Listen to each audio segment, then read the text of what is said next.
தமிழ்நாடு தௌஹீத் ஜமாத்தினுடைய Dubai மண்டலம் Al Quoz கிளை சார்பாக ஏற்பாடு செய்யப்பட்டிருக்கிற இந்த மார்க்க சொற்பொழிவு நிகழ்ச்சியில்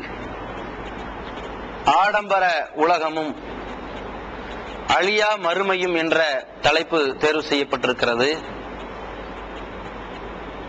எந்த ஒரு கொள்கை கோட்பாடாக இருந்தாலும் அந்த கொள்கையிலே உறுதியற்றவனாகவும் உலக ஆசாபாசத்திற்கு அடிமைப்பட்டவனாகவும் இந்த உலகத்திற்கு பிறகு மறு உலகம் ஒன்று கிடையாது என்ற ஒரு மிதப்பிலே வாழ்ந்து கொண்டிருக்கிற இந்த மனித சமுதாயத்திடத்தில் இந்த உலகம் தற்காலிகமானது என்பதையும், ஆடம்பரமாக தென்பட்டாலும் அலங்காரமாக தோன்றினாலும் பல ஆசாபாச காட்சிகளை தந்தாலும் எந்த நேரத்திலும் நம்மிடமிருந்து பறிபோகக்கூடியது என்பதையும், நாம் அடுத்தபடியாக சந்திக்கின்ற மறு உலகம் நிரந்தரமானது என்பதையும் புரிந்து கொள்ள வேண்டும் என்பதற்குத்தான் இந்த தலைப்பு தேர்வு செய்யப்பட்டிருக்கிறது.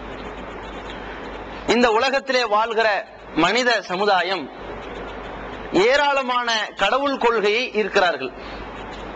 கடவுளே இல்லை என்று சொல்லக்கூடிய நாத்திகத்தை பேசுபவர்களும் இருக்கிறார்கள்.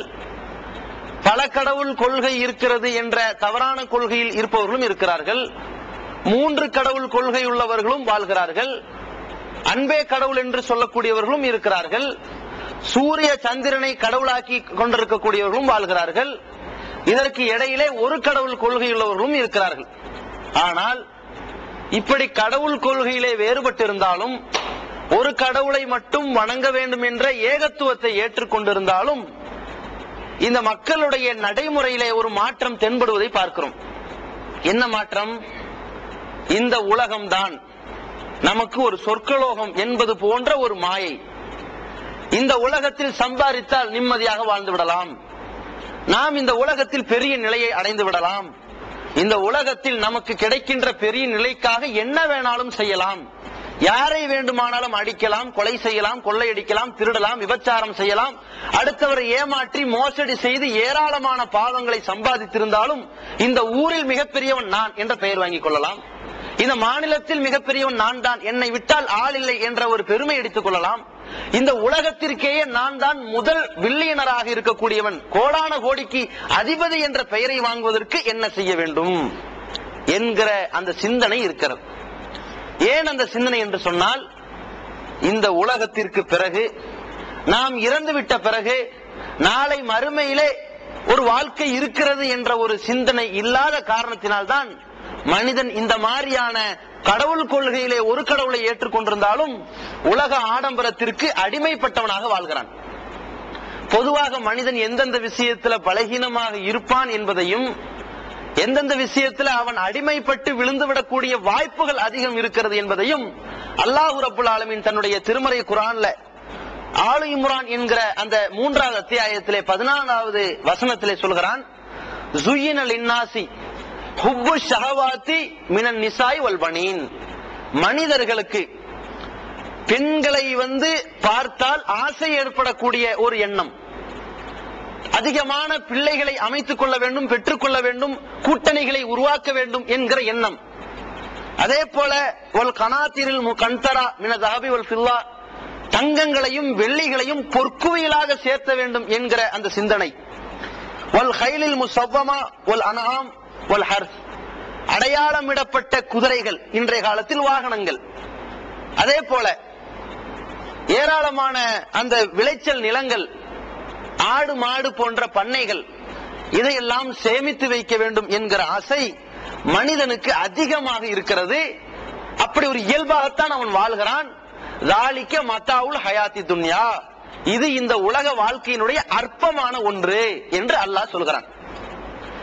இந்த முதல் அம்சத்திலே அல்லாஹ் சொல்லக்கூடிய விஷயம், இந்த உலகம் என்பது மனிதன் எப்படியெல்லாம் திரும்பும் பொழுது அவன் எந்தெந்த இடத்திலெல்லாம் அடிமையாகிறானோ, எந்தெந்த இடங்களெல்லாம் பாவங்களை செய்கிறானோ, எந்த சந்தர்ப்பத்தில் வரம்பு மீறுகிறானோ அப்படிப்பட்ட இடங்களை எல்லாம் அல்லாஹ் நமக்கு எடுத்து காட்டி விட்டான். ஒன்று பெண்கள் விஷயத்திலே வரம்பு மீறுவான், அல்லது அதிகமான மக்களை சேர்த்து எனக்கு பின்னால் இவ்வளவு பேர் இருக்கிறார்கள் என்ற அந்த கூட்டத்திற்கு தலைவனாக வேண்டும் என்ற பதவி மோகத்திலே அலைவான், அல்லது ஏராளமான பொருளாதாரத்தை குவிக்க வேண்டும் என்ற காசு பேர் வழியாக பேராசை பிடித்தவனாக வாழ்வான், அல்லது அவனுக்கு பெரிய பெரிய அந்தஸ்து கிடைக்க வேண்டும் என்பதற்காக தன்னுடைய நடை உடை பாவனைகளை உயர்ந்த கட்டத்திலே கொண்டு போய் அமைத்துக் கொள்வான். சாதாரணமாக நடக்கக்கூடியவன் ஒரு வாகனத்தை, 2 சக்கர வாகனத்தை விரும்புவான். அந்த 2 சக்கரத்திலே செல்பவன் 4 சக்கர ஒரு கார் வண்டியில போகணும்னு ஆசைப்படுவான். அந்த வாகனத்திலையும் இன்னைக்கு மாடலா இருக்கிறது என்னன்னு பார்த்து போக ஆசைப்படுவான். அந்த மாடலையும் கூட அதுக்கு இருக்கிற நம்பர் பிளேட்டும் கூட ஃபேன்சி நம்பரா இருக்கணும்னு பாக்குறான். அப்ப அந்த அளவிற்கு மனிதனுக்கு இவ்வளவு பெரிய உலக ஆடம்பரத்தில் அவன் வாழ்ந்து கொண்டிருக்கிறான். இது இவனுக்கு அழகாக காட்டப்பட்டிருக்கிறது என்று அல்லாஹ் சொல்கிறான். இப்படி சொல்லிவிட்டு அடுத்த பாகமாக அதிலே சொல்கிறான், வல்லாஹு இன்தஹு ஹுஸ்னுல் மஆப், அழகான மீளுமிடம் அல்லாஹ்விடத்தில் தான் இருக்கிறது. ஒரு தெளிவான உண்மையான நிரந்தரமான ஒரு மீளுமிடம் தங்குமிடம் அல்லாஹ்விடத்தில் தான் இருக்கிறது என்பதாக இந்த வசனத்திலே அல்லாஹ் சொல்லி முடிக்கின்றான். இதிலே நமக்கு அல்லாஹ் ரப்புல் ஆலமீன் சொல்லக்கூடிய விஷயம், பெண்கள் விஷயத்திலே தவறான காரியத்தை செய்வதற்கான வாய்ப்பில் தான் நீங்கள் படைக்கப்பட்டிருக்கிறீர்கள். அந்த இயல்பு உங்களிடத்தில் இருப்பது உண்மைதான். ஏன் அல்லாஹ் இப்படிப்பட்ட பெண்களை படைத்திருக்கிறான்? காசு பணத்தை பார்த்தால் மோகம் கொள்கிற எண்ணம் இருப்பது உண்மைதான். அப்படிப்பட்ட உலகத்தில் நீங்க ஏன் வாழணும்? ஏராளமான வாகனங்களை வைத்துக் கொள்ள வேண்டும், பதவி அந்தஸ்தை பெற வேண்டும்ங்கிற அந்த வெறிப்பிடித்து அலைவது உண்மைதான். அது இயல்பு இருக்கும். அப்படிப்பட்ட இயல்புள்ளவனாக உன்னை படைத்து இந்த உலகத்தில் அனுப்பியது எதற்காக? அல்லதி கலக்கல் மௌத்தவல் ஹயாத்தல் எவ்வளவுக்கும் ஐயுக்கும் அஹ்சனு அமலா, உங்களை யார் நல்ல காரியம் செய்கிறீர்கள் என்பதை பார்ப்பதற்குத்தான், சோதிப்பதற்குத்தான் அல்லாஹ் உங்களுக்கு ஹயாத்தை கொடுத்து மௌத்தையும் கொடுத்திருக்கிறான். வெறுமனே ஹயாத்தை கொடுத்தோம்னா எல்லாம் பாவியா போயிருவான், வெறுமனே மௌத்தா கொடுத்தோம்னா வாழாம போயிருவான். ரெண்டையும் சேர்ந்து கொடுத்தது காரணமே நீ என்ன செய்யறன்னு பாக்குறதுக்கு அல்லாஹ் கொடுத்திருக்கிறான். அப்போ இந்த உலகத்திலே நமக்கு எது ஆடம்பரமாக காட்டப்படுகிறதோ, எது நமக்கு பிரமிப்பாக எடுத்து காட்டப்படுகிறதோ, எதை பார்த்தால் நாம் நம்முடைய ஈமானை இழந்து பாவிகளாக விரண்டு ஓட ஆரம்பிக்கிறோமோ, அந்த இடத்தில் இஸ்லாம் நமக்கு பல நல்ல அம்சங்களை சொல்லித் தருகிறது. ஃபர்ஸ்ட் என்ன? பெண்கள் விஷயத்துல தவறக்கூடிய ஒரு இயல்பை அல்லாஹ் கொடுத்திருக்கிறான்ல. எப்பேற்பட்ட ஆளாக இருந்தாலும் அதை பெருமானார் ஸல்லல்லாஹு அலைஹி வஸல்லம் அவர்கள் ரொம்ப அழகா சொன்னார்கள். பெண்களை பார்த்து சொன்னார்கள், பெண்களே நீங்கள் தொழுகையிலே குறைவாக இருக்கிறீர்கள், இபாதத்துல குறைவா இருக்கிறீங்க, புத்தியிலையும் குறைவாதான் இருக்கிறீங்கன்னு சொன்னாங்க. உடனே அந்த பெண்கள், சஹாபி பெண்கள், நபிகள் நாயகம் ஸல்லல்லாஹு அலைஹி வஸல்லம் கிட்ட கேக்குறாங்க, அது என்னது? இபாதத்துல நாங்க என்ன குறைவா இருக்கிறோம், அது எப்படி நாங்க புத்தியில குறைவா இருக்கிறோம்னு சொல்றீங்க அப்படின்னு கேக்குறாங்க. அப்ப நபி ஸல்லல்லாஹு அலைஹி வஸல்லம் சொல்றாங்க, அது இபாதத்துல குறைவுன்னா நீங்க சில நேரங்கள்ல தொழுக முடியாத ஒரு சூழ்நிலை ஏற்படுது, நமக்கு அந்த சலுகைலாம் கிடைக்காது, அவங்களுக்கு தான் கிடைக்கும், ஏற்படுது. அதனால அதுல குறைஞ்சிடுறீங்க, தொழுக உங்களுக்கு தொழ முடியாது.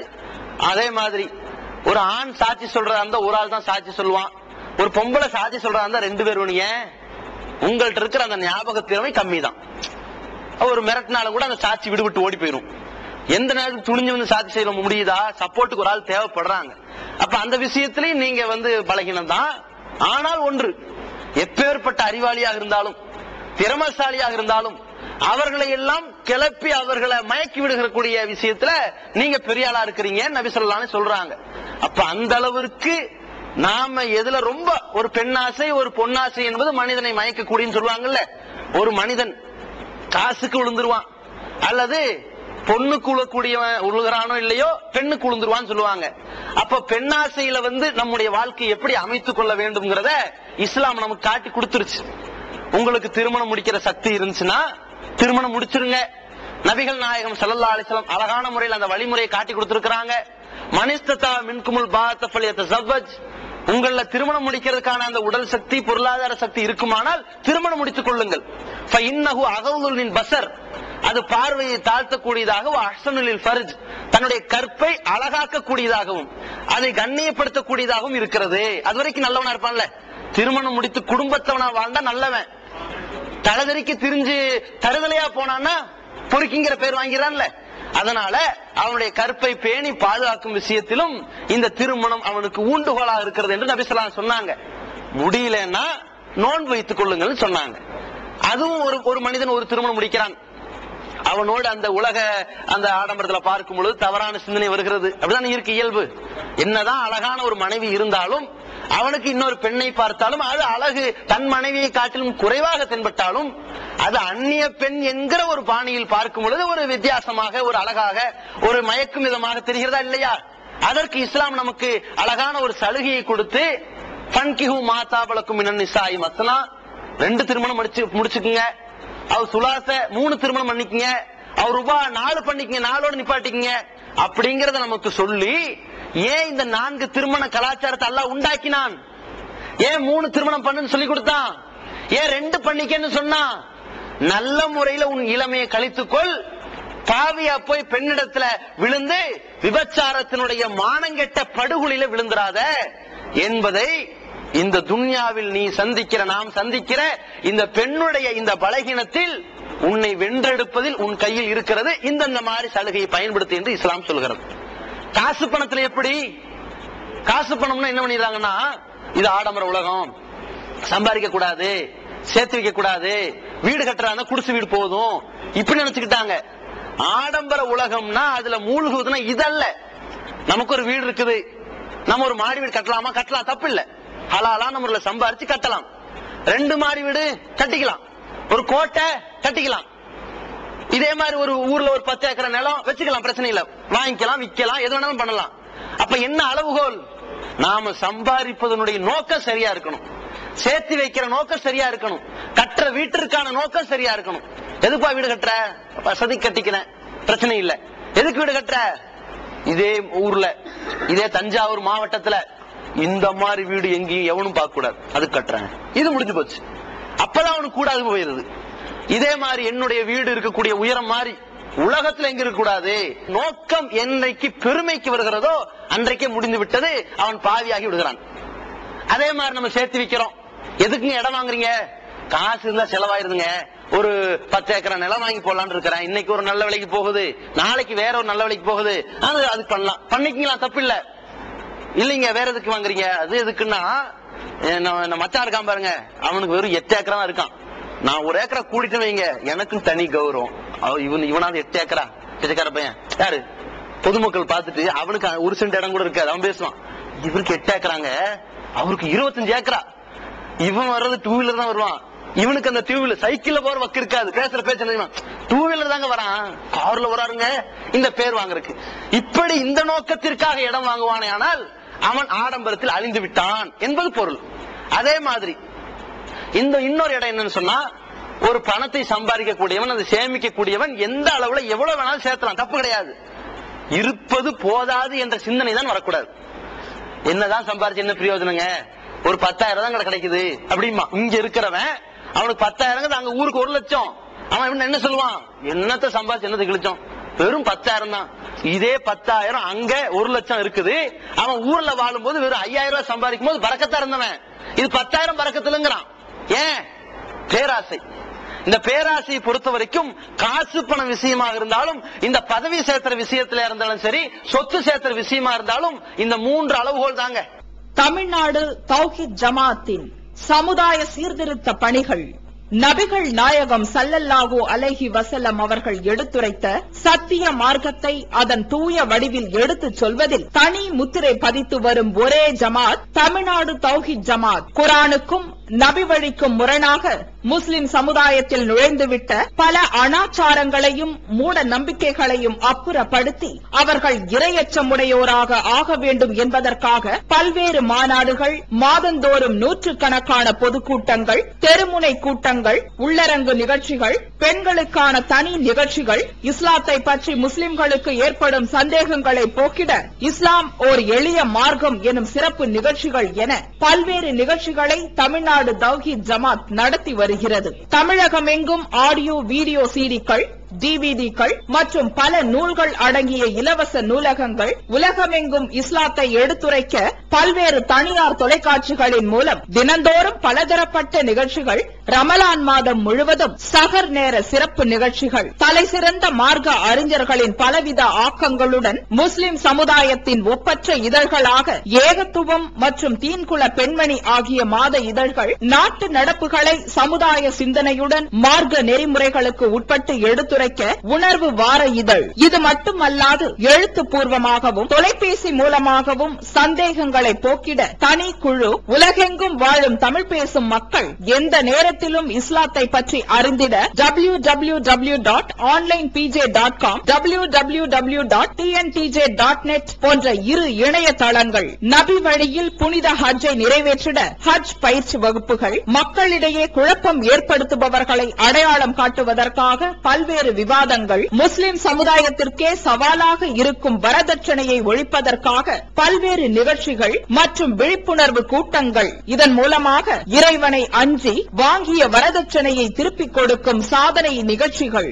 இலவச திருமண தகவல் திட்டங்கள் மற்றும் வரதட்சணையற்ற நபிவழி திருமணங்களை ஒருங்கிணைத்து நடத்த மணப்பந்தல்கள், குடும்ப பிரச்சனையை உடனடியாக தீர்த்திட குர்ஆன் ஹதீஸ் அடிப்படையிலான ஷரியத் தீர்ப்பாயங்கள். குர்ஆன் ஹதீஸை விட்டு இந்த சமுதாயம் தடம் புரண்டு விடக்கூடாது என்பதற்காக தமிழகமெங்கும் தனி மர்க்கஸ் அமைத்து வெள்ளிக்கிழமைகளில் ஜும்மா தொழுகைகள், நபி வழியை நடைமுறைப்படுத்த வேண்டும் என்பதற்காக திடல்களில் பெருநாள் தொழுகைகள், பெருநாள் தினத்தன்று ஏழைகளை மகிழ்விக்க நோன்பு பெருநாளின் போது ஃபித்ரா எனும் தர்மத்தை திரட்டி தகுதியானவர்களிடம் ஒப்படைத்தல், ஹஜ் பெருநாளின் போது கூட்டு குர்பானி மூலம் இறைச்சி மற்றும் தோள்களை திரட்டி ஏழைகளுக்கு உதவுதல், மார்க்க அறிஞர்களை உருவாக்கிட ஆண்களுக்கும் பெண்களுக்கும் தௌஹீத் அடிப்படையிலான கம்ப்யூட்டர் மற்றும் தொழில் பயிற்சியுடன் கூடிய இஸ்லாமிய கல்லூரிகள், உலக கல்வியுடன் மார்க்க கல்வியை போதிப்பதற்காக முதல் கட்டமாக Al Furqan nursery and primary school,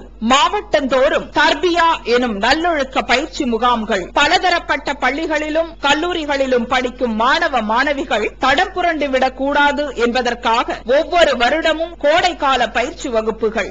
இப்பயிற்சி வகுப்புகளில் இஸ்லாமிய கொள்கைகள், இஸ்லாமிய ஒழுக்க மாண்புகள் போதிக்கப்படுவதுடன் கல்வி வழிகாட்டி பயிற்சியும் நடத்தப்படுகின்றன. தமிழகத்தின் பல பகுதிகளில் நடத்தப்படும் இந்த கோடைக்கால பயிற்சி வகுப்புகளில் பாட நூல்கள், உணவு, தங்குமிடம், மருத்துவம் போன்ற அனைத்தும் முற்றிலும் இலவசமாகவே வழங்கப்படுகின்றன. எந்த வெளிநாட்டு அரசிடமிருந்தோ அல்லது எந்த வெளிநாட்டு நிறுவனங்களிடமிருந்தோ உதவிகளை பெறுவதில்லை என்பதை கொள்கையாக கொண்டுள்ளது தமிழ்நாடு தௌஹீத் ஜமாத். எனவே மறுமையில் மகத்தான கூலியை பெற்றுத்தரும் இந்த அரிய பணிக்கு உங்களது ஜகாத் மற்றும் நன்கொடைகளை வாரி வழங்குவீர். உங்களது நன்கொடைகளை டிடியாகவோ செக்காகவோ மணி ஆர்டராகவோ அனுப்பலாம். டிடி அனுப்புபவர்கள் தமிழ்நாடு தௌஹீத் ஜமாத் வங்கி கணக்கு எண் 7882748827 இந்தியன் வங்கி மண்ணடி கிளை என்ற பெயரில் எடுத்து அனுப்ப வேண்டிய முகவரி தமிழ்நாடு தௌஹீத் ஜமாத் மாநில தலைமையகம் 30 அரண்மனைக்காரன் தெரு, மண்ணடி, சென்னை 1. போன் 044215215226. ஒன்று, சேர்த்துவதனுடைய நோக்கம் தவறா போயிடக்கூடாது. இரண்டாவது, போதும் என்ற மனதிலிருந்து அதை அவனை தள்ளிட்டு உற்றக்கூடாது, குழியில போட்டக்கூடாது. எது கொடுத்தாலும் 10லங்கிற பேராசை இருக்கு பாத்தீங்களா, அது வந்துடக்கூடாது. அது வந்தா அதோட செத்தான், அழிஞ்சு போயிருவான். அதை அல்லாஹ் ரப்புல் ஆலமீன் சூரத்து தக்காசுர் என்ற அத்தியாயத்துல ரொம்ப அழகா சொன்னான். அல்லாஹ்க்கு முத்தக்காசுர், காசு பணத்தை சேர்த்துகிற ஆசை அல்லாஹ்வுடைய சிந்தனையிலிருந்து உங்களை திசை திருப்பி நாசமாக்கி இருக்கிறது. அப்படி கவனக்குறைவை ஏற்படுத்தி விட்டது. அல்லாஹ் இதுதான் கண்டித்து சொல்கிறான். யா அய்யுஹல்லதீன ஆமனு லா துல்ஹிக்கும் அம்வாலுக்கும் வலா அவுலாதுக்கும் அன் ஸிக்ரில்லாஹ். அல்லாஹ்வுடைய சிந்தனையில இருந்து உன் காசு பணம் உன்னை திசை திருப்ப கூடாது, உன்னுடைய குழந்தை குட்டி திசை திருப்ப கூடாது. அந்த பையனுக்கு வேலை வாங்கி தரணும், இந்த பையனுக்கு வேலை வாங்கி தரணும், அவனை படிக்க வைக்கணும், மக்களை சேர்த்தணும், குடும்பத்தை பார்க்கணும், சம்பாதிக்கணும், சேர்த்து வைக்கணும், என் பேக் பேலன்ஸ் என்ன எனக்கு தெரியல, என்னங்க தொழுகிற டைம் இருக்கு பேசுறானா, அதோட முடிஞ்சு போயிட்டான்னு அர்த்தம். இவன் காசு பணம் இறை நினைவிலிருந்து இவனை தள்ளிவிடக் கூடாது. இவன் காசு பணம் இந்த உலகத்தில பெருமை அடித்து விடக் கூடாது, அப்படி வைக்க கூடாது. இவன் காசு பணம் போதும் என்ற அந்த குணத்திலிருந்து இவனை தள்ளிவிடக் கூடாது, திசை திருப்பி விடக்கூடாது, பத்தாதுங்கிற எண்ணத்தை கொண்டு வரக்கூடாது. அப்படி வந்தா சாகர வரைக்கும் இது மாறாது. ஏன், இதுக்கு ஒரு கதையே சொல்லுவாங்க. இது பேராசை என்பது பெருநஷ்டம் சொல்றோம்ல, அந்த பேராசை பிடிச்சவன் சவக்குழிக்கு போற வரைக்கும் திருந்த மாட்டாங்கிறது ஒரு அழகான ஒரு கதை சொல்லுவாங்க. ஒரு நாட்டு மன்னர் இருந்தாராம். அந்த மன்னர் சொன்னாராம், எந்த நாட்டுல அழகான கதை படிக்கிறவர்களுக்கு பரிசு தரேன்னு சொன்னாராம். ஒவ்வொருத்தன் கதையை தயார் பண்ணி படிச்சு காட்டிருக்கான், எடுபடல. ஒருத்தன் நல்ல கதையை, அவன் பேராசை பிடிச்சவன், இது எப்படியாவது பணம் கிடைக்குது, எப்படியாவது கஷ்டப்படட்டும் செய்வோம் அப்படின்னு. பணம் கிடைக்குது செய்வோம்ங்கிறது பிரச்சனை இல்ல, எவ்வளவு கொடுத்தாலும் பத்தாதுங்கிறதான் பிரச்சனையே. இவன் என்ன பண்றான், நல்லபடியா செஞ்சு ஜெயிச்சுட்டான். அவன் என்ன பண்ணா தெரியுங்களா, அவன் கேரக்டர் தெரிஞ்சு வச்சிருக்கான். ஆக பெரிய பேராசு பிடிச்சவனாச்சே, இவனுக்கு 10 மாடி கட்டணம் கொடுத்தா இன்னும் 10 மாடி கட்டணம் வேணும்னு சொல்றவனாச்சே, இவனுக்கு எல்லாம் சரியான பாடம் கற்பிக்கணும்னு சொல்லிட்டு, என் கோட்டைக்கு பின்னாடி ஒரு இடம் இருக்குதுப்பா, நீ எது வரைக்கும் போறையோ அது வரைக்கும் உனக்கு தான்டான். அப்பாடா சொன்னாரியா நம்ம மன்னர், நம்ம மன்னருடைய கோட்டையை விட நம்ம பெரிய கோட்டை கட்டணும்னு தெரியும் பிடிச்சு அந்த உணர்த்தி தாங்க முடியாம பின்னாடி போக ஆரம்பிச்சிடறான்.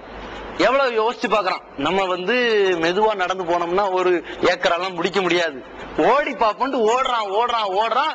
ஒரு 20 சென்ட தாண்டிட்டான். முடியாத என்ன பண்றான், திரும்பி பாக்குறான். 20 சென்ட்டுக்கு அந்த பக்கம் தான் நம்ம கோட்டை இருக்குது. இவ்வளவு தூரம் நமக்கு தான் இருந்தாலும் இன்னி நமக்கு இருக்கிற எனர்ஜியை வச்சு கொஞ்சம் நடந்து பார்ப்போம், அதுல ஒரு 5 சென்ட் தேராதா. நடந்து பாக்குறான். நடந்த 5 சென்ட் கூடிருச்சு, 25 சென்ட். எதுக்கு நம்ம நடந்து நடக்க முடியாது, எதுக்கு நடக்க முடியாட்டி என்ன, கொஞ்சம் தவழ்ந்து குழந்தை மாதிரி தவழ்ந்தாவது போய் ஒரு 2 சென்ட் பிடிப்போமே அப்படின்னு தவழ்ந்து போக ஆரம்பிக்கிறான். 2 சென்ட் 27 சென்ட் கிடைச்சிருச்சு. சரி 2 சென்ட் கிடைச்சது, இன்னும் ஒரு 3 ரவுண்டு பண்ணலாம். தவள முடியாது, உருண்டு போயாவது இன்னும் 2-3 சென்ட பிடிக்கலான்ட்டு உருள ஆரம்பிக்கிறான். உருண்டு உருண்டு உருண்டு ஒரு குழியில போய் தொப்புன்னு விழுந்துட்டான். அவன் எனர்ஜி தாங்கல, செத்தே போயிட்டான். அவன் கரெக்டா அந்த மன்னர் அந்த இடத்தை பார்த்து எப்படி இங்கதான் சாவ வருவான்னு குழியை தோண்டி தயாரா வச்சிருக்கான். இப்ப அவனுக்கு எவ்வளவு இடம் கிடைச்சது தெரியுமா, 27 சென்ட் கிடைக்கல, 25 கிடைக்கல, 5 கூட கிடைக்கல. எவ்வளவு கிடைச்சது, 6 அடி குழி தான் கிடைச்சது. எதுவுமே நிரந்தரம் இல்லாம போயிருச்சு. இப்படி பேராசை பிடித்தவனாக இருந்தால் பெருநஷ்டம் அடைவான் என்பது இது ஒரு சாதாரண பழமொழி நினைச்சிடக்கூடாது. கண்டிப்பாக நீங்கள் மன்னரைகளை சந்திக்கும் வரைக்கும் அந்த ஆசை உங்களை விடாது. அப்ப ஆடம்பர உலகில அழிவுன்னு சொன்னா பெருமைக்கு ஒருவன் இந்த காசை சம்பாதிக்க கூடாது, சேர்த்து வைக்க கூடாது. அதே போல இந்த சேர்த்து வைக்கக்கூடியவன் போதும் என்ற சிந்தனை இல்லாதவனாக சேர்த்து வைக்க கூடாது. நமக்கு கிடைப்பதை விட நம்ம கீழ்நிலையில் உள்ளவனுக்கு குறைவாக கிடைக்கிறது, அவனை விட அல்லாஹ் நம்மளை கண்ணியப்படுத்திருக்கிறான் என்று இறைவனுக்கு நன்றி சொல்லக்கூடியவனாக சேர்த்து வைக்கணும். அதே போல இந்த சேர்த்து வைக்கக்கூடியவனுடைய இன்னொரு அளவுகோல் தவறான முறையில் சேர்த்து வைக்க கூடாது. ஏமாத்தி கொள்ளையடிச்சு திருடி அடுத்தவங்களுக்கு மோசடி பண்ணி கள்ளத்தனமான முறையில் எப்படி எல்லாம் பிசினஸ் இருக்குதோ, எப்படி எல்லாம் உழைப்பு இருக்குதோ, எப்படி எல்லாம் சம்பாதிச்சு சேர்த்த முடியுமோ அந்த மாதிரியான சம்பாத்தியத்தில் இவன் எந்த வகையிலையும் சொத்து சேர்த்தக்கூடாது. இந்த மாதிரி விஷயத்துலதான் இந்த மனிதன் ஆடம்பரத்துல விழக்கூடாது என்பதற்குத்தான் அல்லாஹ் ரப்புல் ஆலமீன் இவ்வளவு பெரிய உலகத்தை நமக்கு கொடுத்து அதுல எல்லா வகையான வசதி வாய்ப்புகளை கொடுத்து நீ இதில் எப்படி வாழ்கிறாய், சொத்து சேர்க்கிறாய், உன்னுடைய வசதிக்கு சேர்க்கிறாயா, பெருமை அடிக்க சேர்க்கிறாயா சோதிக்க பார்க்கிறான். அந்த சோதனை நாம் ஜெயிக்க வேண்டும். சொத்து சேர்க்கிற இடத்தில் நீ நல்ல ஹலாலான முறையில் சம்பாதித்து சேர்க்கிறாயா அல்லது தீய வழியிலே சேர்க்கிறாயா சோதித்து பார்க்கிறான். சொத்து சேர்க்கிற இடத்தில் இது போதும் என்ற சிந்தனையோடு சேர்க்கிறாயா, பத்தாது என்ற புத்தியிலேயே பேராசைப்பட்டு சேர்க்கிறாயா என்று சோதித்து பார்ப்பான். இந்த 3 இடத்தில் நாம ஜெயிச்சு ஆகணும். அப்ப அதே மாதிரி அல்லாஹ் ரப்புல் ஆலமீன் இந்த உலகத்துல நம்முடைய வாழ்க்கையை அமைக்கும் பொழுது இந்த உலகமும் சரி பெண்களும் சரி நம்ம பாவமான காரியத்துல வரம்பு மீறிவிடக் கூடாது என்பதற்குத்தான் இதை ஒரு சோதனை களமாக நமக்கு அமைத்திருக்கிறான். பெருமானார் ஸல்லல்லாஹு அலைஹி வஸல்லம் அவர்கள் இதை ரொம்ப அழகான முறையில் சொன்னாங்க. யார் இந்த சோதனை களத்துல ஜெயிச்சு உலக ஆசாபாசத்தை தப்பான வழியில சம்பாதிப்பதற்கும் இதை பெருமைக்காக சம்பாதிப்பதற்கும் போதும் என்ற மனம் இல்லாமல் பேராசி பிடித்து வாழ்வதற்கும் யார் இந்த உலகத்தை அடிமைப்பட்டு போறானோ அவனுக்கு நரகம் என்பதாகவும், யார் இந்த உலக ஆசாபாசத்தை வெறுக்கிறானோ ஆடம்பரத்தை புறந்தள்ள ஆரம்பிக்கிறானோ அவனுக்கு சொர்க்கம் இருக்கிறது என்பதாகவும் அல்லாஹ்வுடைய தூதர் ஸல்லல்லாஹு அலைஹி வஸல்லம் நமக்கு அழகா சொல்றாங்க. என்ன சொன்னாங்க, சஹீஹ் முஸ்லிம்ங்கற ஹதீஸ் நூல்ல 5049 ஹதீஸ்ல பார்க்கிறோம், ஹுஃபத்தில் ஜன்னத்து பில் மகாரி, வெறுப்பின் மூலமாகத்தான் சொர்க்கம் அப்படியே பூட்டப்பட்டிருக்கிறது. வெறுப்பின் மூலமா பூட்டப்பட்டிருக்குன்னா என்ன, உலகத்தில் நாம் காட்டுகிற வெறுப்பு, தவறான வழியில் சம்பாதிக்கும் விஷயத்தில் நாம் காட்டுகிற வெறுப்பு, விபச்சாரம் என்ற மானங்கெட்ட காரியத்தில் நாம் காட்டுகிற வெறுப்பு, இந்த உலகத்தில் பெருமை அடிக்கக்கூடியவர்களை விட்டு நாம் காட்டுகிற வெறுப்பு, இந்த வெறுப்புகள் மூலமாகத்தான் இந்த சொர்க்கம் உங்களுக்கு காத்திருக்கிறது. அதே போல ஹுஃபத்தின் நார் பி ஷஹவாத், ஆசையின் மூலமாகத்தான், ஆசைகளின் மூலமாகத்தான் நரகம் அப்படியே பாதுகாக்கப்பட்டிருக்கிறது. இந்த உலகத்தினுடைய ஆடம்பரத்தின் மீது உள்ள ஆசை, தவறான வழியிலே பெண்களை அடையக்கூடிய ஆசை, நரக படுகொலிலே தள்ளக்கூடியதாக இருக்கிறது என்று அல்லாஹ்வுடைய தூதர் ஸல்லல்லாஹு அலைஹி வஸல்லம் அவர்கள் அந்த இடத்திலே சொல்கிறார்கள். அப்ப இந்த உலகத்துல நம்ம எப்படி வாழணும்? இந்த தவறான வழியில இதை சேர்க்கிறதுல இருந்து, தவறான வழியில இதுக்கு அடிமைப்பட்டு போறதுல இருந்து நாம் வாழ வேண்டும். ஒரு சிறைச்சாலை மாதிரி நபிகள் நாயகம் ஸல்லல்லாஹு அலைஹி வஸல்லம் சொன்னார்கள், அத்துன்யா சிஜ்னுல் முஃமினி வ ஜன்னத்துல் காஃபிரி. இந்த உலகம் என்பது மூமின்களுக்கு சிறைச்சாலை தான். சிறைச்சாலைனா என்ன? அது எல்லா வகையான வசதி வாய்ப்புகள் எல்லாம் விட்டு அவனை ஓரங்கட்டி அப்படியே ஒடுக்கி வைக்கிற அந்த சிறைச்சாலை அல்ல. எதை செய்தாலும் ஒரு எல்லைக்கு உட்பட்டு செய்ய வேண்டுமே அந்த சிறைச்சாலை. சம்பாதிக்கலாம், ஒரு எல்லை இருக்க வேண்டும், ஒரு நோக்கம் சரியா இருக்க வேண்டும், அதனுடைய அந்த ஹலால் ஹராம் பார்த்து செய்ய வேண்டும் என்கிற ஒரு எல்லை. ஒரு பெண்ணை அடைகிறான், திருமணம் என்ற ஒரு நல்ல முறையில் அடைய வேண்டும் என்கிற எல்லை. ஒரு எல்லையோடு இருக்கிற இந்த உலகம் சிறைச்சாலை. இந்த காபிர்களுக்கு சொர்க்கம். சொர்க்கம்னா என்ன? நமக்கு என்ன வேணாலும் எப்ப வேணாலும் எப்படி வேணாலும் எடுத்துக்கொள்ளலாம், அதான் சொர்க்கம். அதை காபிர்களுக்கு செய்யலாம்.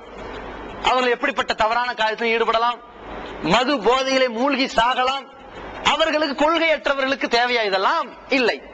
யார் இந்த உலகம் தேவையில்லை, நமக்கு மறு உலகம் நிரந்தரம் என்பதை சிந்திக்கிறானோ அவன் இந்த உலகத்தில் ஒரு வரம்புக்கு உட்படுத்தான் வாழ வேண்டும் சொல்லி நபிகள் நாயகம் ஸல்லல்லாஹு அலைஹி வஸல்லம் அழகான இந்த துன்யாவை பற்றி சொன்ன உதாரணம் முஸ்னத் அஹ்மதுங்கிற ஹதீஸ்ல 6560 ஹதீஸ்ல பார்க்கிறோம்.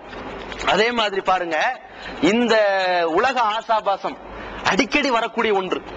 எப்படி ஒரு அலங்கார கடையில, ஒரு துணி கடையில ஒரு ஆண் நின்றால் அதிகமான பெண்களை சந்திக்கிற வாய்ப்புகள் ஏற்பட்டு அங்கே அல்லாஹ்விடத்தில் அதிகமாக போராடி அல்லாஹ்விடத்திலே பாதுகாவல் தேடி சைத்தான் இடத்திலே ஒவ்வொரு நொடி பொழுதும் போராடி கொண்டிருக்கிற சூழ்நிலை வருதோ, அது மாதிரி அதை விட அதிகமாக இந்த உலக ஆசாபாசம் என்பது ஒவ்வொரு வக்திலையும் ஒவ்வொரு நிமிட பொழுதுகளிலும் ஆடம்பர உலகத்திலிருந்து நாம் அப்படி ஒதுங்க வேண்டிய, எளிமை வாழ்க்கையின் பக்கம் ஒதுங்க வேண்டிய, பணிவுமிக்க வாழ்க்கையின் பக்கம் ஒதுங்க வேண்டிய ஒரு கட்டம் இருக்கிறது. அதனால தான் நபிகள் நாயகம் ஸல்லல்லாஹு அலைஹி வஸல்லம் அவர்கள் ஒவ்வொரு தொழுகை முடிந்த உடனே, கடமையான தொழுகை முடிந்த உடனேயே ஒரு துவா செய்வாங்க. அந்த துவாவுல இதை சேர்த்து சொல்வார்கள், அல்லாஹும்ம இன்னி அஊது பிக்க மின் ஃபித்னத்தித் துன்யா. இறைவா, இந்த உலகத்திலே ஏற்படுகிற குழப்பங்கள், இந்த உலகத்தினுடைய அனாச்சாரங்கள், ஆடம்பரங்கள், அதிலிருந்தெல்லாம் உன்னிடத்தில் நான் பாதுகாவல் தேடுகிறேன். உனக்காக தொழுகிறேன், உனக்காக நோன்பு வைக்கிறேன், உனக்காக எல்லா காரியங்களையும் செய்கிறேன். உலகம் என்று வரும்பொழுது, காசு என்று வரும்பொழுது கள்ளப்பயலாக மாறிவிடக் கூடாது. கடன் வாங்கி ஏமாத்துகிற மோசடிக்காரனாக மாறிவிடக் கூடாது.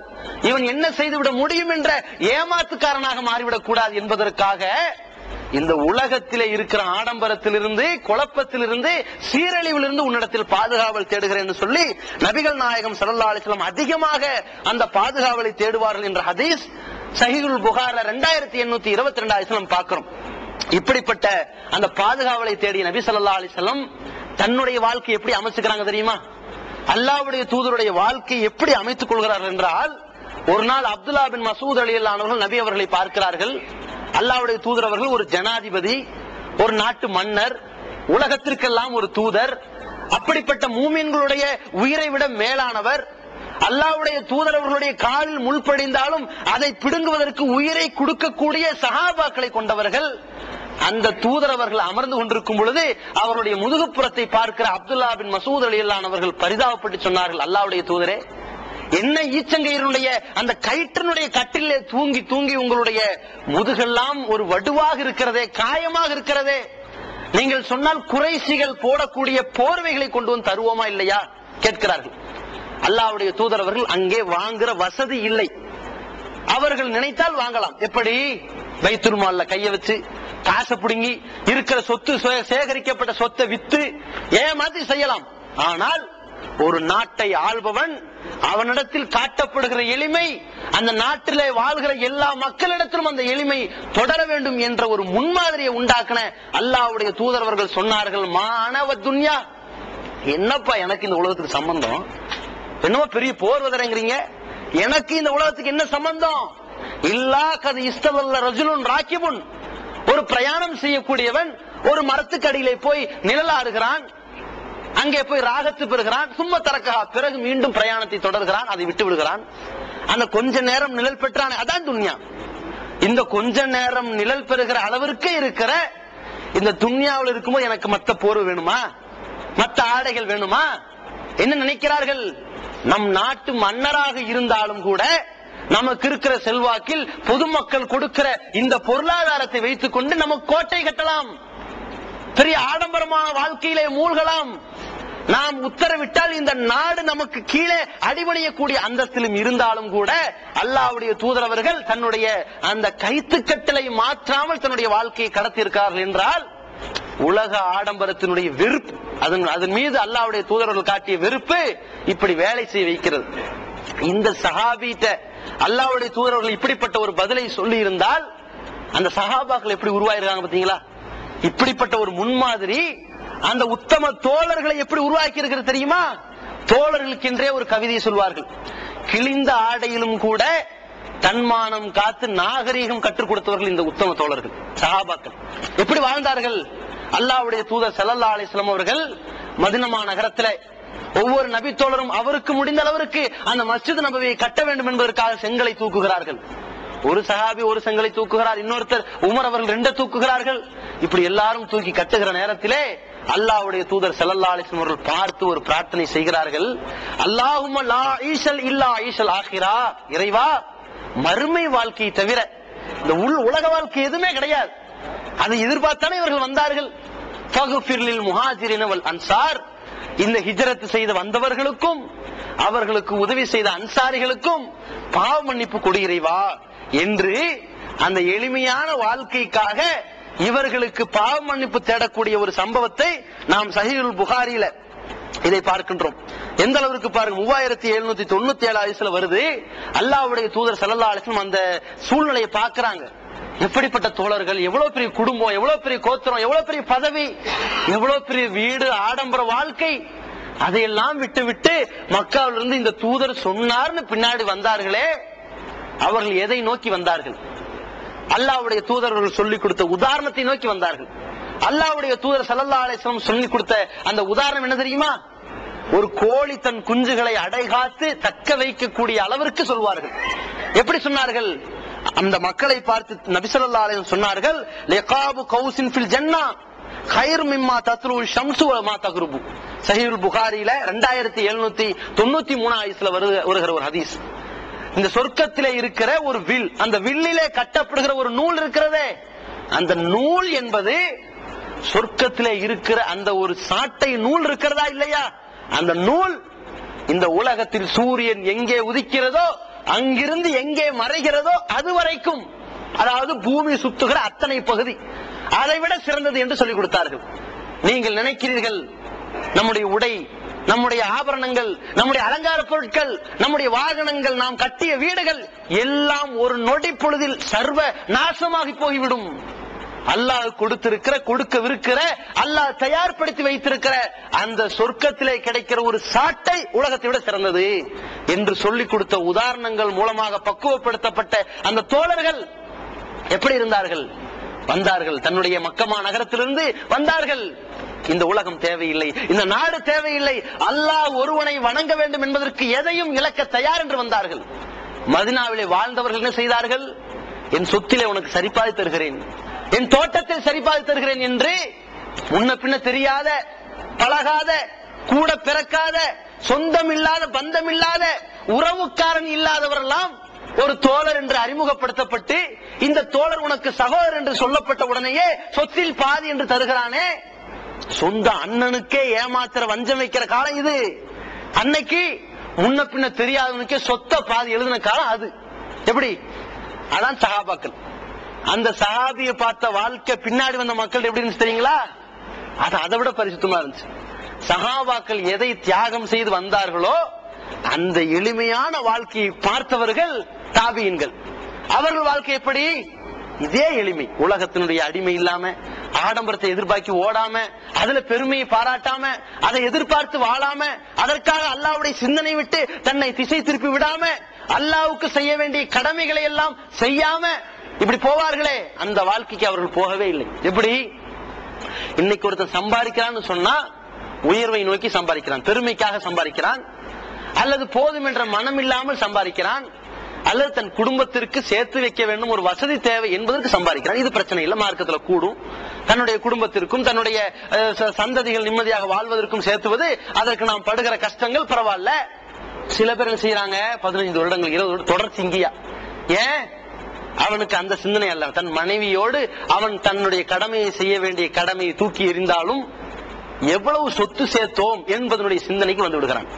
அல்லாஹ்வுக்கு செய்ய வேண்டிய கடமை, இந்த கடமையெல்லாம் விடுகிறான். அல்லாஹ்வுடைய சிந்தனையிலிருந்து தவறி விட்டவனாக வாழ்கிறான். அப்ப என்ன வரணும்? அல்லாஹ்வுக்கு செய்ய வேண்டிய கடமையும் செஞ்சு அல்லாஹ்வுடைய சிந்தனையிலிருந்து தடம் புரளாம நம்ம வசதிக்கு எவ்வளவு வேணாலும் சம்பாதிக்கலாம் என்று நாம் செய்வோமே ஆனால் அதை அல்லாஹ் நேசிக்கிறான், அதை அல்லாஹ் விரும்புகிறான். இது அல்லாம இதுல ஒண்ணு விடுபட்டு வரம் மீறி எதை செஞ்சாலும் அதை அல்லாஹ் நேசிப்பது கிடையாது. அது பாவியா போயிருவோம். அல்லாஹ் காப்பாற்றணும், அந்த நிலையிலிருந்து நம்மளை மாற்றணும். அதனாலதான் அந்த நபித்தோழர்கள் எங்க ஆடம்பர வாழ்க்கையில கொஞ்சம் காலை எடுத்து வச்சா கழுத்து வரைக்கும் இழுத்து உள்ள போட்டுருமேன்னு பயந்துதான் எல்லாத்தையும் வெறுத்தார்கள். எந்த அளவுக்கு என்று சொன்னால், உமர் ரலியல்லாஹு ஆட்சி காலம் நடக்கிறது. அந்த ஆட்சி கட்டில் நேரத்தில் உமர் ரலியல்லாஹு ஹிம்ஸ் என்ற பகுதிக்கு சயீத் பின் ஆமிர் என்ற ஒரு தாபீனை, அதாவது சஹாபி காலத்தில் வாழ்பவர்கள், அல்லாஹ்வுடைய தூதரை சந்திக்காதவர்கள், தாபீன்கள், சஹாபாக்களுடைய காலத்தில் வாழ்பவர்கள். இந்த தாபீன் என்ன செய்யறாருன்னா, அந்த ஹிம்ஸ்ங்கிற பகுதிக்கு போடுறாங்க, நியமிக்கிறாங்க. அப்படி நியமிக்கும் பட்சத்துல அவரு கொஞ்சம் ஆட்சி செய்யறாரு. அவருக்கு கடுமையான குற்றச்சாட்டு வருது. அந்த ஊருக்கு உமர் எல்லாம் போறாங்க. அவருடைய பழக்கம் என்னன்னா, நம்முடைய நாடு ரொம்ப நீதியா நேர்மையா நடக்கணும். நம்ம நாட்டுக்கு அனுப்பப்பட்ட பொறுப்பாளர்கள் நல்லா இருக்கிறாங்களா, ஒவ்வொரு பகுதியும் விசாரிச்சு நீங்க கரெக்டா செய்யறீங்களா, பணி செய்யறீங்களா, போயிட்டு இருக்குதா, எப்படி விடுபட்டு இருக்குதா, அந்த பொறுப்புள்ள மக்கள்கிட்ட என்ன அவர் கரெக்டா உங்களுக்கு பணி செய்யறாரு, அந்த குற்றச்சாட்டு இருக்குதா என்பதை கரெக்டா விசாரிக்கிறாங்க. அது மாதிரி ஹிம்ஸ்ங்கிற பகுதிக்கு போறாங்க. அந்த பகுதிக்கு போன உடனேயே அந்த மக்கள் மாதா தஷ்கவ் அன் சயீத் பின் ஆமீர் கேட்கிறார், உமர் ரலியல்லாஹு கேட்கறாங்க, சயீத் பின் ஆமீர் சம்பந்தமாக ஏதாவது குற்றச்சாட்டு சொல்றீங்களா, இருந்தா சொல்லுங்க அப்படின்னு கேட்கறாங்க. ஒன்னு நஷ்கு அலைஹி அர்பஅன், ஒரு 4 குற்றச்சாட்டு அவர் மேல இருக்குது. ஆனா 4 குற்றச்சாட்டையும் பாருங்க, அது சின்னதுதான், பெரிய பூதகரமா அவ்வளவு குற்றச்சாட்டு சொல்றத எப்படி சொல்றாங்கன்னா, லா யஹ்ருஜு இலைனா ஹத்தா தஆல நஹார், அவர் ஆள் வந்து காலங்காத்தால் நேரத்துல எல்லாம் வரது கிடையாது. வந்தா கொஞ்சம் வெயில அடிச்சு ஒரு மதிய மாதிரி அந்த மாதிரி நேரத்துலதான் மக்கள் பகுதியிலேயே வராங்க, வந்து எங்களை எல்லாம் சந்திச்சு பேசுறாங்க. இது ஒரு குற்றச்சாட்டு. வந்தா நேரத்துல வரணும், அந்த நேரத்துல வருகிற பழக்கம் இல்லைங்கிறது ஒரு குற்றச்சாட்டு. ரெண்டாவது என்ன குற்றச்சாட்டுனா, லா யஹ்ருஜு இலைனா பில்லைல் அஹதன், நைட்ல அவரை பார்க்கவே முடிய மாட்டேங்குது. வெளியே பகல்ல வேணா வந்துட்டு போறாரு, நைட்ல ஆளை காணும், எங்க போறான்னு தெரியல. நைட்ல அவர் இருக்கிறதே கிடையாது, யாரு கேட்டாலும் பதில் சொல்ல மாட்டார். லா யுஜிபு அஹதன், ஒருத்தருக்கு பதில் சொல்ல மாட்டாரு. இது ஒரு குற்றச்சாட்டு. அப்புறம் என்னன்னு கேட்டா, மாசத்துல ஒரு நாள் ஊர்லயே இல்ல, எங்க போறான்னு தெரியல, ஊர்ல இருக்கிறது இல்ல அப்படிங்கிறாங்க. 4வது குற்றச்சாட்டு என்னன்னு சொன்னா, எகுதுலுஹு முதுகத்தன், சில நேரத்துல மயக்கமட்டு விழுந்துறாரு, அடிக்கடி மயக்கமட்டு விழுகிறார்.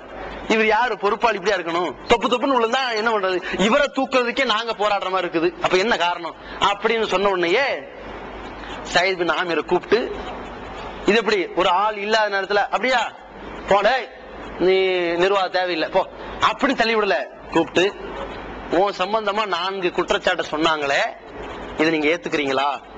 ஒன்னு அவர் வல்லாஹி, அல்லாஹ் மீது சத்தியமாக நான் ஏற்றுக்கொள்கிறேன், அல்லாஹ் காப்பாற்ற வேண்டும், இந்த நேரத்தில் நான் சொல்லுகிற பதில்ல அவசரப்பட்டு விடக்கூடாது, பொய் பேசிவிடக் கூடாது என்பதை அல்லாஹ்விடத்தில் உதவி தேடியவனாக. பாருங்க, அந்த நேரத்தில் குற்றச்சாட்டை ஒத்துக்கிறோம்னா கேவலம் தானே, குற்றச்சாட்டை மறுத்தோம்னா பெருமை. அது பொய்ங்க, அவன் சொன்னா நம்பிடுவீங்களா அப்படின்னா போதும், ஆள் பெரிய ஆள் போல இருக்கு, பொய் சொல்றாங்க, அவர் மேல ஒரு குறை கிடையாதுங்க அப்படிங்கிற பெருமை அடிபட்டு போகும். எப்போ தப்புதான், இனிமேல் நான் கரெக்ட் பண்ணிக்குவேன், இல்ல இது சரியில்லைன்னு நினைச்சீங்கன்னா வேற நிர்வாகி தேர்ந்ததுங்க அப்படிங்கிறது என்னது, பணிவு இல்லையா? அந்த உயர்ந்த அந்தஸ்தை எதிர்பார்க்காத சயீத் பின் ஆமீர் அவர்கள் அந்த இடத்துல சொல்றாங்க, இந்த நேரத்தில் நான் என் சொந்த கருத்தை சொல்கிறேன், பொய் சொல்லக்கூடாது என்று அல்லாஹ்விடத்தில் பாதுகாவல் தேடி சொல்கிறேன். முதலாவதாக ஒரு குற்றச்சாட்டு வைத்தார்கள், நான் காலை பொழுதில் ரொம்ப லேட்டா வருகிறேன் என்று சொன்னார்கள். என்ன காரணம்னு கேட்டா, அதாவது எனக்கு இந்த குற்றச்சாட்டை சொல்வதற்கு வெட்கமாகத்தான் இருக்கிறது. லா யுஜீபு ذிக்ரிஹி, அது சொல்றதுக்கு நான் விருப்பம் இல்லை, இருந்தாலும் நீங்கள் கேட்டதற்காக சொல்கிறேன். என்னுடைய மனைவி கண் பார்வை தெரியாதவர்கள், லைசலி காதிமுன், எனக்குன்னு சொல்லி எந்த ஒரு வேலைக்காரரும் கிடையாது. மன்னருக்கு, ஒரு ஊரினுடைய ஆளுநருக்கு ஒரு மொத்த யுஏஇ கவனிக்கணும்னா அதுல ஷார்ஜா ஒரு பகுதி தானே, அபுதாபி ஒரு பகுதி தானே. அது மாதிரி இவருக்கு என்னன்னா ஹிம்ஸுங்கிற ஒரு பகுதி. அப்ப ஹிம்ஸ் வாசிக்கு தன்னுடைய வீட்டில் வேலை செய்யறதுக்கு ஆளை போடுறதுக்கு வசதி இல்லை. என்னுடைய வீட்டுல ஒரு வேலைக்காரனும் கிடையாது, என் மனைவி வேலை கண் பார்வை தெரியாதவளா இருக்கிறாள். அப்ப நானே அஹ்சுபு ஹுசுபத்தன், நானே ரொட்டி தயாரித்து நானே உண்டாக்கி என்னுடைய வீட்டுக்கு சாப்பிட கொடுத்துட்டு மக்களை சந்திக்கிறதுக்கு எனக்கு தாமதமாகத்தானே செய்யும். இதனுடைய இயல்பு வாழ்க்கை இதுதானே, இது ஒரு குற்றச்சாட்டா, இதுக்கு இப்படி சொல்றீங்களே அப்படின்னு சொல்றாங்க. சரி, நீங்க ரெண்டாவது நைட்ல எல்லாம் வரது இல்லைங்கிறாங்களே, அது என்ன? உண்மைதான், அதெல்லாம் வந்து நான் பொய்யில் மறுக்கலாம் முடியாது.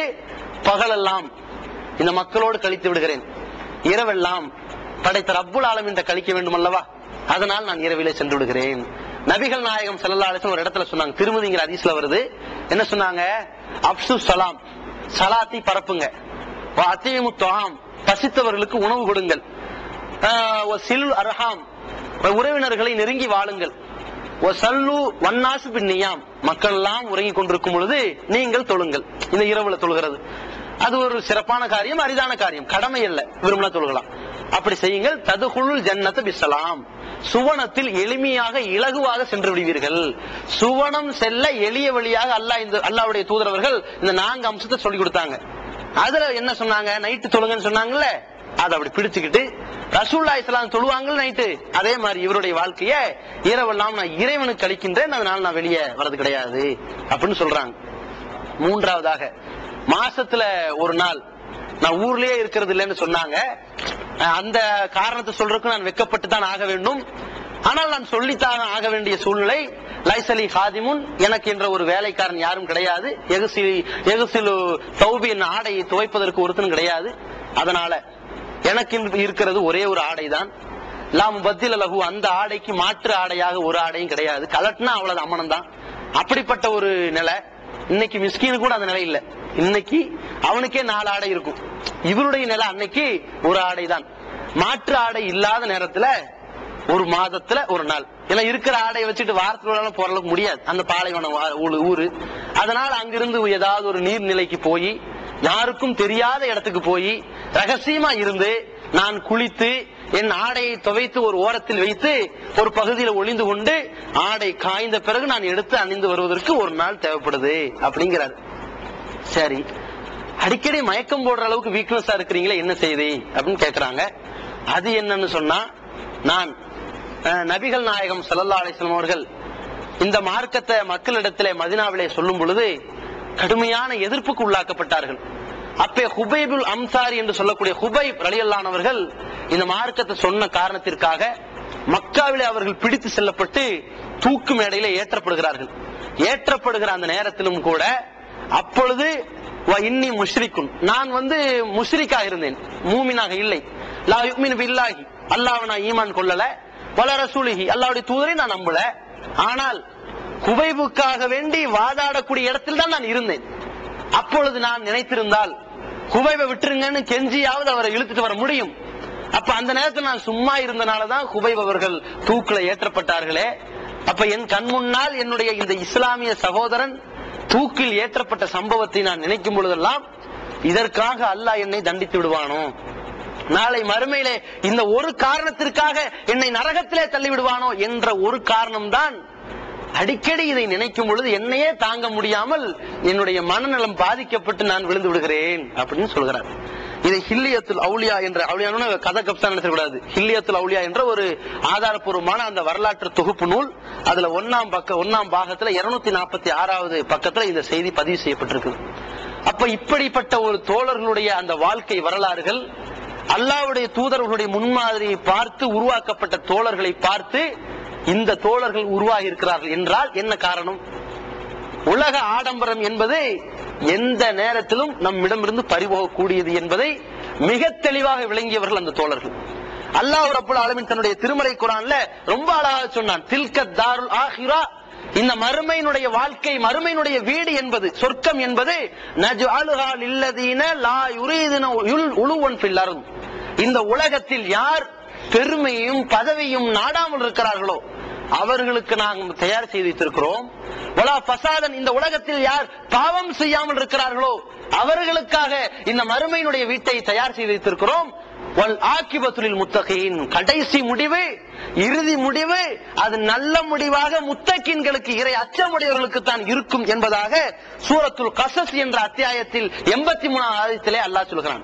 அப்ப இந்த அளவிற்கு இந்த இறைவசனத்தினுடைய ஆழமான அந்த பதிவுதான் இத்தகு யௌமன் துர்ஜஊன ஃபீஹி இலல்லாஹ், அந்த ஒரு நாளை பயந்து கொள்ளுங்கள், அந்த நாளில் நீங்கள் எல்லாரும் அல்லாஹ்விடத்திலே கொண்டு போய் சேர்க்கப்படுவீர்கள் என்ற இறைவசனம் தான் இவர்களை பக்குவப்படுத்தி உலக ஆடம்பரத்தை வெறுக்க செய்தது. எப்படிப்பட்ட வெறுப்பை பார்த்தீர்களா? அந்த தோழர்கள் கொஞ்சம் கூட உலக ஆசாபாசத்தின் பக்கம் திரும்பி பார்க்கவில்லையே. அதற்காக பாவம் செய்தார்களா? விபச்சாரத்திலே மூழ்கி விட்டார்களா? தடம் புரண்டார்களா? ஆனால் எப்பொழுது அப்படி இருந்தவர்கள் ஒரு காலத்தில், அட பழக்கப்பட்டவன் வேணும்னா கஷ்டம் தானே, ஒரு காலத்தில் அப்படி இருந்தவர்கள், நரகத்தினுடைய விளிம்பில நின்று விழுந்தால் நரகம் என்ற அளவிற்கு வாழ்ந்தவர்கள் அத்தனை காரியங்களையும் வெறுத்து வந்தார்களே. என்ன காரணம்? இந்த உலகம் நிரந்தரம் அல்ல என்று நம்பினார்கள். யோசித்து பார், நம்ம நினைக்கிறோம், நாம் சேர்த்துற சொத்தா இருந்தாலும் சரி, நம்ம பண்ண நம்முடைய வாழ்க்கை முறைகளா இருந்தாலும் சரி, நம்முடைய சம்பாதிப்பா இருந்தாலும் சரி, நம்முடைய உயர்ந்த நிலையாக இருந்தாலும் சரி, திடீரென்று நின்று கொண்டிருக்கும் போதோ, அமர்ந்து கொண்டிருக்கும் போதோ, தூங்கிக் கொண்டிருக்கும் பொழுதோ, அல்லது பேசிக் கொண்டிருக்கும் போதோ, சாப்பிட்டுக் கொண்டிருக்கும் போதோ திடீரென்று உயிர் தொண்டைக்குழியை அடைந்தால் அந்த நேரத்தில் நம்மோடு வந்து நிற்பது காசா? யோசித்து பாருங்கள்.